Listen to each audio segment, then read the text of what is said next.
നമസ്തേ, ഞാൻ നിങ്ങളുടെ ശ്രീകുമാരൻ. നമ്മുടെ രണ്ടാമത്തെ എപ്പിസോഡാണിത്. കഴിഞ്ഞ എപ്പിസോഡിൽ നമ്മൾ മതസൗഹാർദ്ദത്തിന്റെ മഹാ ഇടം കണ്ടു. മൂന്ന് മതങ്ങളുടെയും സംഗമസ്ഥാനം കണ്ടതാണ്.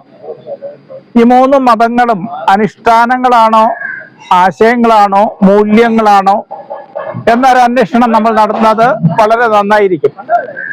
ഇവിടെ പ്രധാനമായിട്ട് നമുക്ക് മനസ്സിലാക്കേണ്ടത് മതങ്ങൾ തീർത്തും മൂല്യങ്ങളാണ്.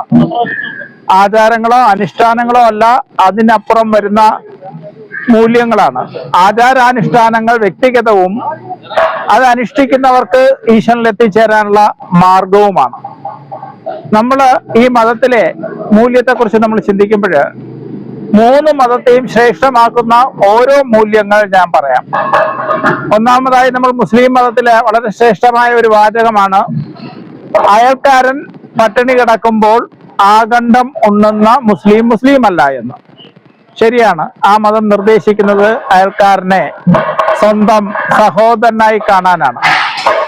സഹോദരൻ ആയി അന്യരെ കാണണമെങ്കിൽ വളരെ ഉന്നതമായ മാനസികാവസ്ഥ വേണം. ആ മൂല്യമാണ് ഈ വാചകത്തിലൂടെ മുസ്ലിം മതം നമുക്ക് എല്ലാവർക്കുമായി പ്രദാനം ചെയ്യുന്നത്. വളരെ സ്വീകാര്യമായതാണ്. കാരണം എല്ലാവരും നമ്മുടെ സഹോദരങ്ങളാണ്. സഹോദരങ്ങൾക്ക് നൽകാതെ നമ്മൾ എങ്ങനെയാണ് ജീവിക്കുക, ആഹാരം കഴിക്കുക, സന്തോഷം അനുഭവിക്കുക?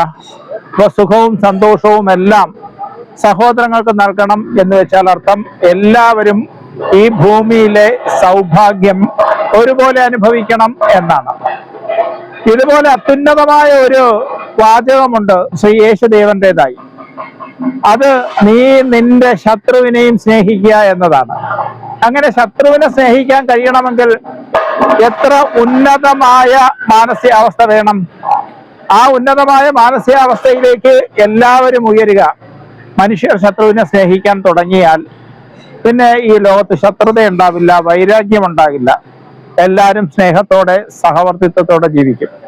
ലോകം കണ്ടിട്ടുള്ളതിൽ വെച്ച് ഏറ്റവും ശ്രേഷ്ഠമായ നിർദ്ദേശമാണ്, ഉപദേശമാണ് നീ നിന്റെ ശത്രുവിനെ സ്നേഹിക്കുക എന്നത്. ഇനി നമ്മൾ ഹിന്ദു മതത്തിലേക്ക് വരുമ്പോഴോ ഇത്തരം ഒരു ഉപദേശമോ നിർദ്ദേശമോ നമുക്ക് കാണാൻ കഴിയുമോ?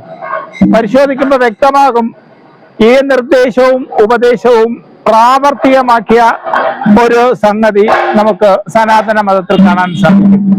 അത് ശ്രീകൃഷ്ണൻ തന്നെ കൊല്ലാൻ വന്ന വ്യക്തിക്ക്, അതായത് പൂതനയ്ക്ക് ഒരു മനുഷ്യജന്മത്തിൽ കിട്ടാവുന്ന പരമമായ നേട്ടമായ മോക്ഷപദം പ്രദാനം ചെയ്യുകയാണ്.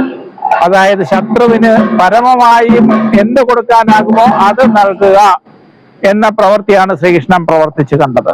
നമ്മൾ ഭാഗവതം ഉടനീളം പരിശോധിച്ചാലും പൂതനാവധം എന്ന് പറയുന്ന ഒരു അധ്യായം കാണാൻ കഴിയില്ല. പൂതന മോക്ഷം എന്ന അധ്യായം മാത്രമേ കാണാൻ സാധിക്കൂ. ഇത് നൽകുന്ന സന്ദേശം, നിങ്ങൾ നിങ്ങളുടെ ശത്രുവിന് നൽകാവുന്നതിൽ വെച്ച് ഏറ്റവും ശ്രേഷ്ഠമായി നൽകുക, അതിനുള്ള മാനസികാവസ്ഥ വെച്ച് പുലർത്തുക.